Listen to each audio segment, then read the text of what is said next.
I'm really happy to be here in this conversation. So I'm going to be talking about masks, and then given Katie's presentation, I'm going to try and retain some time to talk about vaccines in developing countries as well.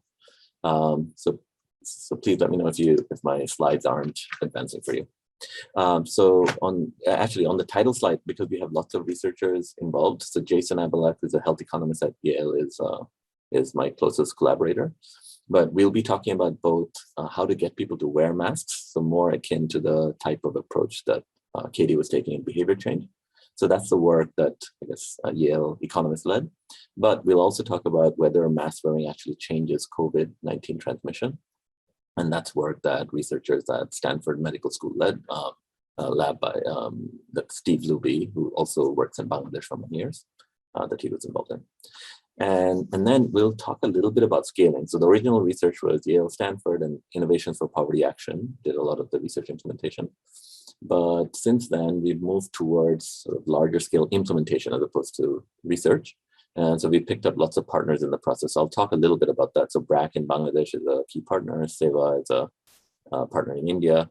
LUMS, the Lahore University of Management Sciences in Pakistan. Okay, so why are we talking about masks? It turns out that in the developing world, which is going to be where I'm most interested in changing behavior, we still need time to get widespread vaccine distribution, but mostly because it's a vaccine access problem. We're still withholding vaccine from poor countries, and also because we need to set up the infrastructure to distribute vaccines in remote rural areas. So that's why masks remain an important line of defense. And the questions I'll try and answer today is, what do we learn about how do we increase mask wearing? How do we get people to wear masks? And when we do get people to wear masks, does that reduce COVID transmission? And then I'll talk about scaling and partnering with governments and what strategies work to scale up some of the effective things that you see in the trials. All right, so I'll only have this one slide on methodology. So for the mask study, we had an unusually large trial. So it was a cluster randomized control trial. We collected data from almost 350,000 adults in rural Bangladesh. It's a cluster because, say, the village, an entire village, all households in a village, plus the mosque that serves a village, the market that serves a village, anybody coming into the mosque and the market, they're all part of the cluster. So that's going to be the treatment, and then there's going to be separate clusters, physically distant, right? That will act as control clusters. And so there are 600 such clusters that we do our trial on, and we collect symptoms data from about 350,000.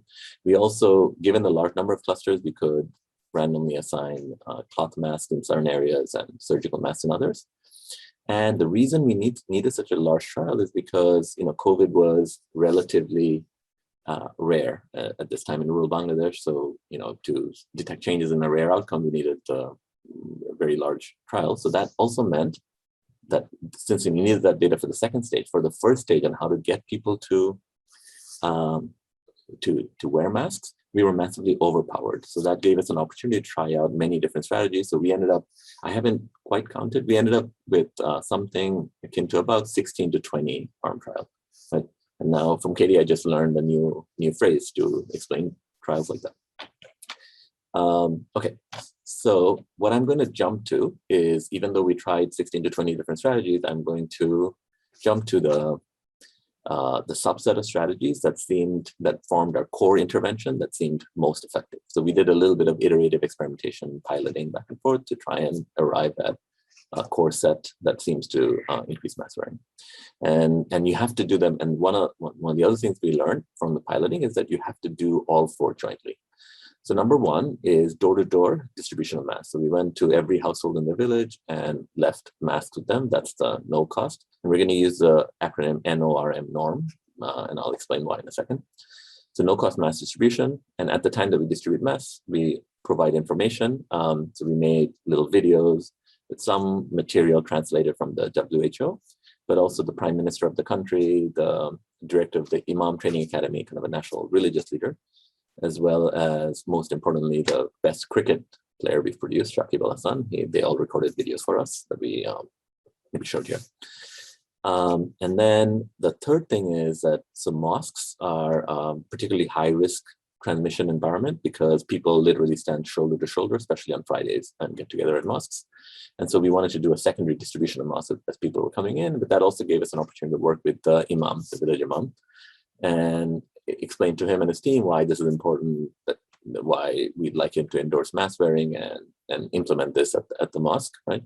So this turned out to be important, not only with the mosque, but also working with other community leaders, say the school headmaster, or if there's a union parishad chairman, like a locally elected leader who happens to live in the village, we definitely try to get their blessing, etc.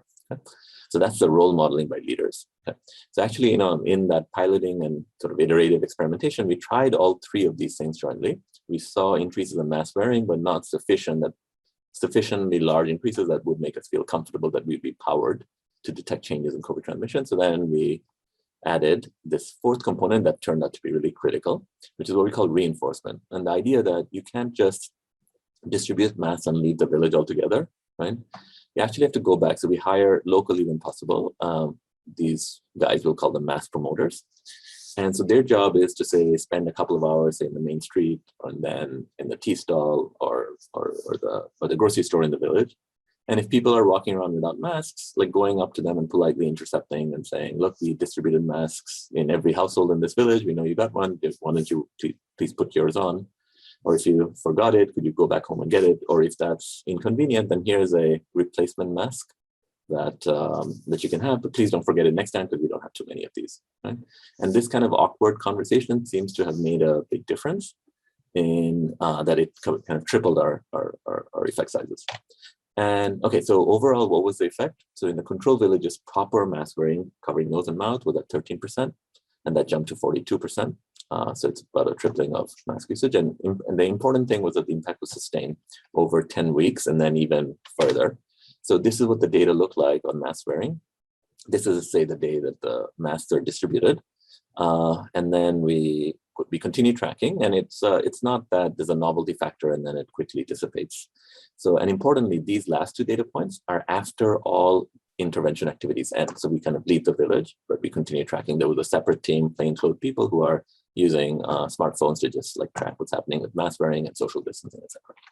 And one other important issue that came up from the WHO is that they were always worried why they weren't so vociferous about like supporting masks, is that they were worried that, oh, we don't have great evidence on it from our CTs, but like what if people get a false sense of security and they stop doing other things like social distancing? So we tracked that carefully. And it turns out it's the opposite, which is once you do mask promotion, it increases physical distancing, not decrease it. So people seem to take everything more seriously. All right.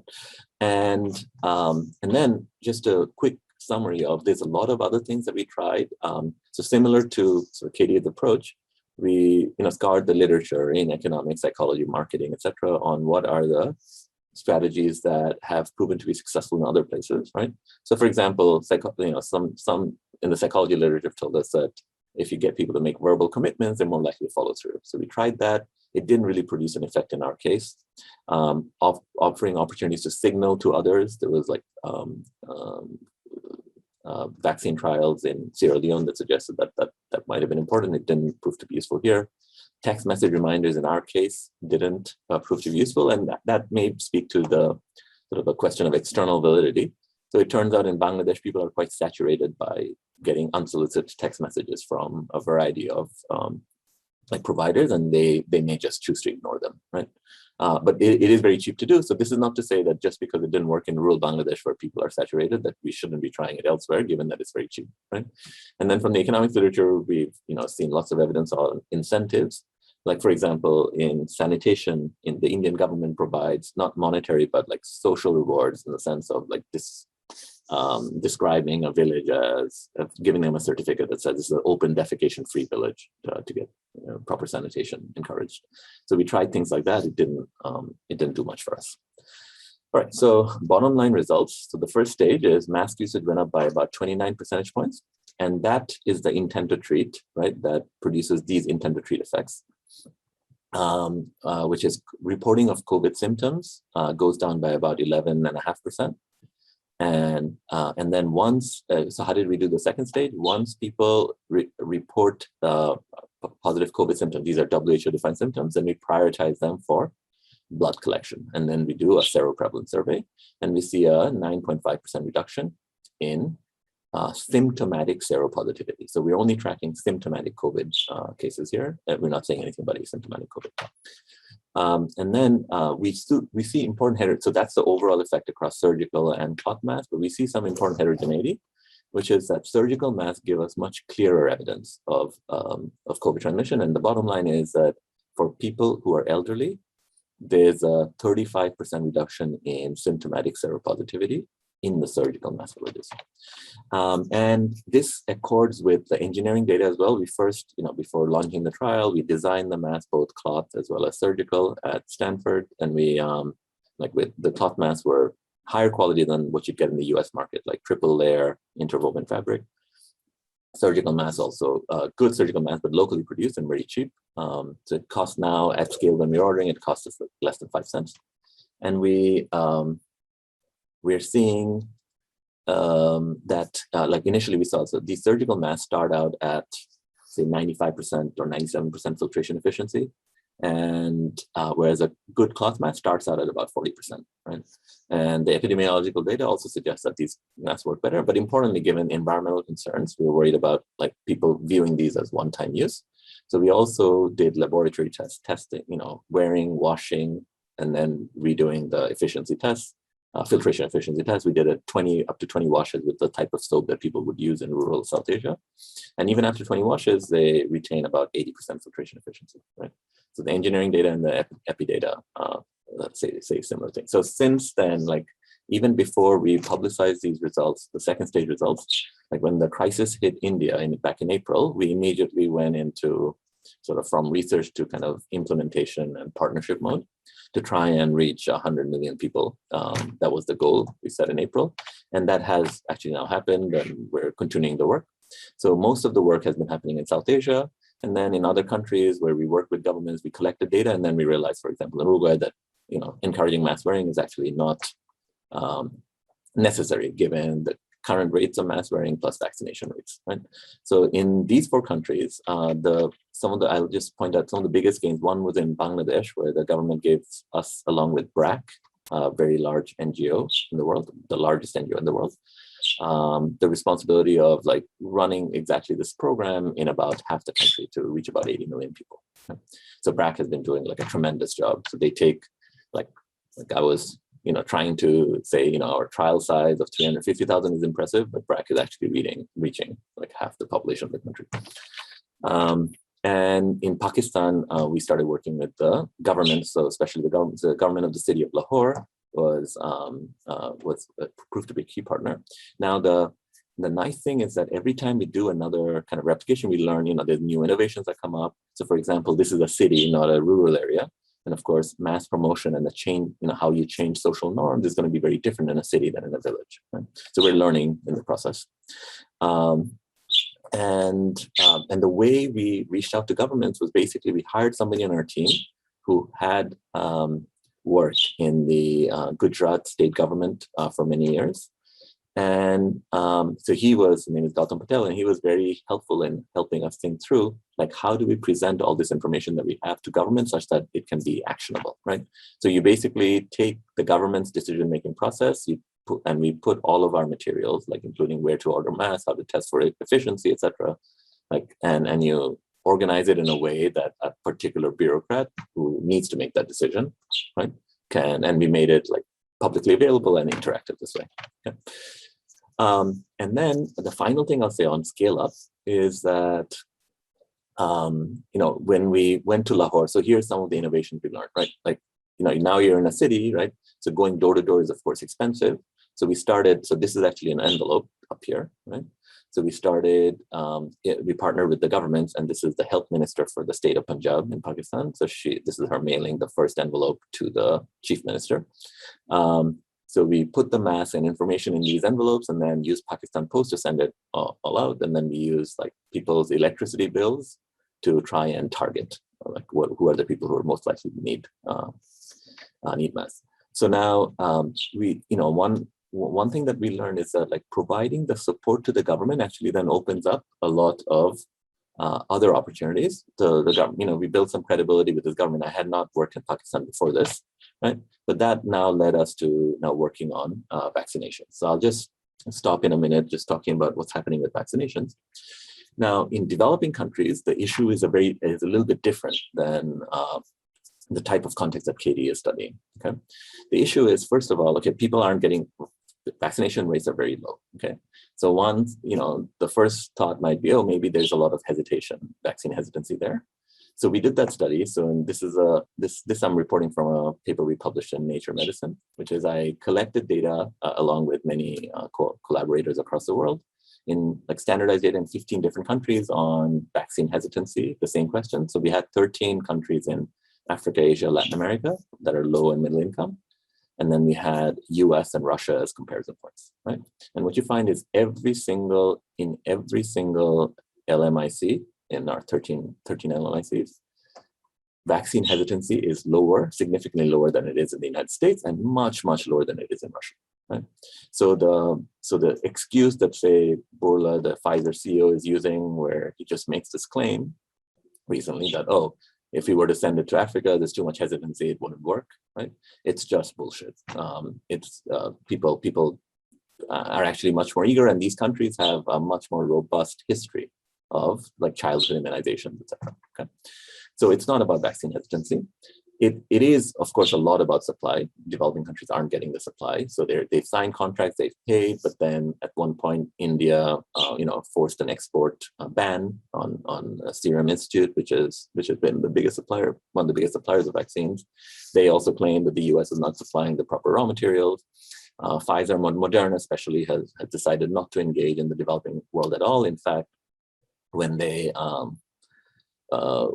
negotiate prices, they've been giving developing countries higher prices, not lower prices. Okay? But then, in these data, we also learned some things that are very, very simple, and Katie's use of the word congruent, right, reminded me that it turns out people who are hesitant, they're worried about very standard things. It's not like some weird conspiracy theory about Bill Gates injecting something. It's just they're worried about what the side effects might be, whether they're going to miss work, etc. And healthcare workers, or the community health workers, are the most trusted source of information. Okay, so that's the supply problem and the hesitancy problem. Now, it turns out where there is a problem is that it's not that there are many people who are deeply distrustful, is that there's a lot of people who would take the vaccine if it was easy to do so. Right, the people I'm calling indifferent. Okay, but the problem is, now I'm working in, so this work is now being done in Lahore, but also in rural Sierra Leone and in rural Bihar in India.